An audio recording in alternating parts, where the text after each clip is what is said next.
elections in Germany showed a move to the center, but the press is calling this right-wing anti-immigration wins. Come on. These are people who want rule of law and a slow and reasonable immigration policy. That's not what they have in Germany right now. We've been talking about this.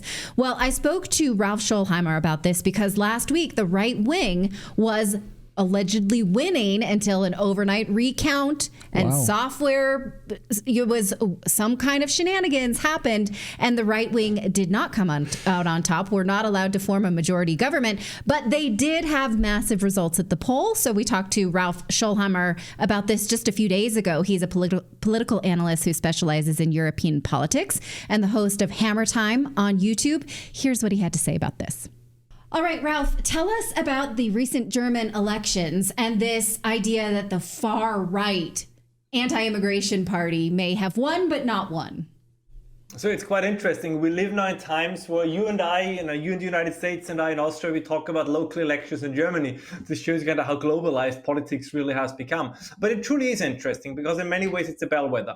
So technically it was not just the Alternative for Germany, the right wing or hard right, if you want to call it, party that won, but also a new left wing party, the Alliance Sarah Wagenknecht. And I think what is very intriguing here is we very often talk about this in terms of left and right. And I think these terms are still useful. But here I think it's more useful to talk about establishment and anti-establishment, because it's very odd, right? The two parties that had the highest increase in their voting share was a party supposedly from the left and a party supposedly from the right. So that seems a little bit weird because there are right-wing and left-wing parties that already exist. But what distinguishes those two from all the other parties is they take a different position on the war in Ukraine. They take a different position on what you just mentioned on migration. They take a different position on all kinds of cultural issues like transgenderism in the way it's also happening in the United States. And I think what we currently see developing, not just in Germany, but all over the West since 2016, is not so much the emergence of populist parties. I mean, Bill Clinton was a populist. Everybody wants to be a populist. But I think what we truly see emerging are anti-establishment parties. And I believe that this is also, if we look back to 2016, what made Donald Trump so interesting. Because let's be honest, by no measure is he a conservative. He's not a Republican in the traditional sense. I think what made Trump interesting was the fact that he was an alternative to the established elites, if you want. And here comes, I think, the most important thing. Whether it's the AfD or the Alliance Sarah Wagenknecht in Germany or Le Pen in France or Trump in the United States, and this might sound a little bit provocative, but I actually mean it quite sincerely.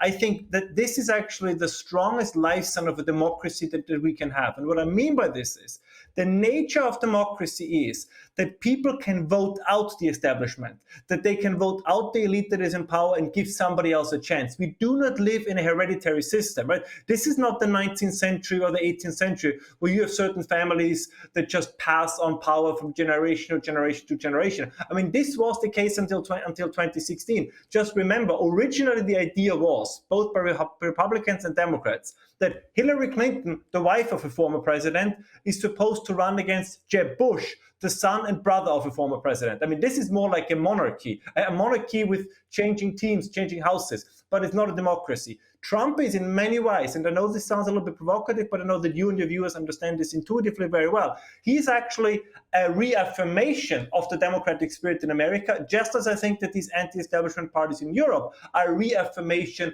of democracy in Europe. And the claim that the establishment parties have that they want to defend democracy, they want to defend what they believe as their entitlement to rule. But nobody in a democracy is entitled to rule. You have to earn it. And I think these new parties, these new movements are earning it, and the old parties have lost that privilege. Therefore, they have to go. So last time we spoke about Ursula von der Leyen and how Europeans don't get a vote on her. She is an entrenched establishment candidate.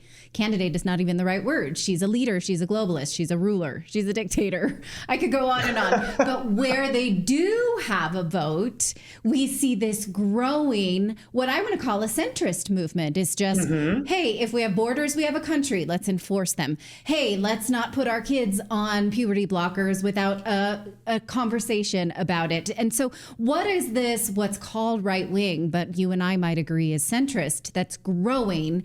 And who is it that's clinging to power that may not allow it? Well, I always describe when we talk, and I use the term just myself, when we talk about the elites, when we talk about the establishment, these are not just empty terms, because I think what you and I do differently from many other commentators is we don't just want to use platitudes, we actually want to fill those words and phrases with content. So I would define them as they want to maintain at all costs the status quo, right? They are like the Angela Merkels that say there is no alternative to the policies that we suggest. There is no alternative to the direction which we want to go. Whereas, as you correctly point out, these new parties, and you're correct, they are in many ways centrist. They sound very often like conservatives out of the 1980s. What they want, they say, no, an alternative path must be possible. I don't want to talk too much about Trump, but he embodies it so nicely because he does it more on an intuitive level than a conscious level. And there was this conversation, again, in 2017, 2018, when they said, well, we cannot defeat ISIS, right? ISIS cannot be defeated. And he said, what are you talking about? We have the largest military in the world. Give me a break. It can be done. And it could be done. And I think this is what gives these new movements a right to have a shot at power. Now, going back to your question and your comment about Ursula von der Leyen, of course, what's now going on is that these established powers, they, of course, also control the institutions because they have been in charge of them now for decades. But it's not just the political institutions. It's not just the European Union, which is a special case because the European Union was designed to prevent any kind of significant change. But even in the United States, even in media and academia, right, everybody clings to the status quo and they mobilize what they can against anybody who wants to change the status quo. Look at what's happening to Elon Musk. Whatever you think about Elon Musk, right, there's a lot to talk about, good things, bad things, the good, the bad, and the ugly, but that they banned Twitter in Brazil, that they want to crack down on it in Europe, and they want to ban Telegram, or at least arrest the founder of Telegram in Europe. That when Kamala Harris in a recent interview said that Musk has lost the privilege, whatever kind of privilege she was talking about, and that they cannot speak, and I quote, to millions of people without being controlled, without being regulated. This is the attempt of the ancien regime, to use a term from the French Revolution, to defend itself against a wave of people that want change. This is the thing. Nobody wants to I really want to stress this. Nobody wants to abolish democracy. People want to use their democratic right, their kind of the essence of democracy, to put new people in charge. And just a quick final note on this from Germany. Voter participation increased. So more people, about 10% more people went to the votes this time than during the last elections in the same region. I mean, that's a reaffirmation. People that never thought about going to elections, go to elections. And again, to make the parallel for you American viewers to Trump, that is also what happened partially in 2016. Right? Democrats stayed at home for several reasons, but many people that never went to a vote, to an election in the first place, went because they said, wait a moment, this guy actually speaks to me. And I think this is a reaffirmation of democracy. So what happened then when it seemed like this centrist, or what they call right-wing party, seemed to win, and then the next day they said, oh, actually there was a miscount, so they were not allowed to form a majority government. What will happen now? Does it feel like there is this establishment that's clinging to power? And what next? Well, I can give you a good example of this. There was this absolutely insane article by an establishment newspaper that said, well, it is true that the AfD was the strongest party with 33%, and that the socialists and the Greens barely got 11% together. But these 11% are Democratic voters, whereas these 33% are undemocratic voters. So this is going to be the new twist. So no matter, as you say, right, so no matter how many votes these new parties are going to get, they will say, yeah, but your vote, it's so ironic. Remember, there's often a debate in the United States when during times of slavery, African Americans were counted, I think it was like 3/5 of a person. For different historical reasons. But apparently this is now the attempt to do the same with the new right, or these new parties in Europe, right? They say, sure, you got 33% of the vote, but your voters are of less value than the voters who vote for the Greens or vote for the socialists. So it is so obvious now that those who talk about defending democracy are the biggest threat to democracy. And I think this needs to be stressed again and again and again, because they don't want to defend democracy. They want to defend their entrenched positions. They want to defend what they believe is their entitlement to rule. And they want to defend the status quo. This has nothing to do with democracy, but it's all about power.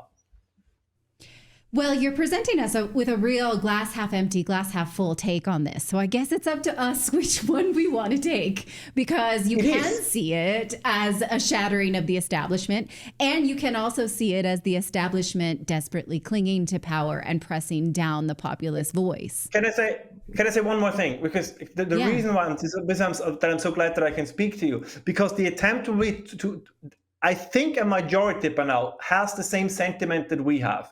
But very often, and I think this is very much the thing that you do on Redacted, that I try to do as well, right? It is the obligation of commentators like us to kind of speak for those who very often lack the words because they have more difficult or different things to do and cannot engage in politics all the time. So they have real jobs. Exactly, they have real jobs. Exactly. Right. So we have an obligation towards them. And kind of the message I have for all those people is that they will try to blackmail you, right? Because this is the attempt. You then, as I just said in Germany, right? They will say, if you vote for Trump, if you vote for Le Pen, if you vote for Farage, then you are, an enemy of democracy. Then feel bad. You must feel bad. I mean, look at what the Democrats are doing.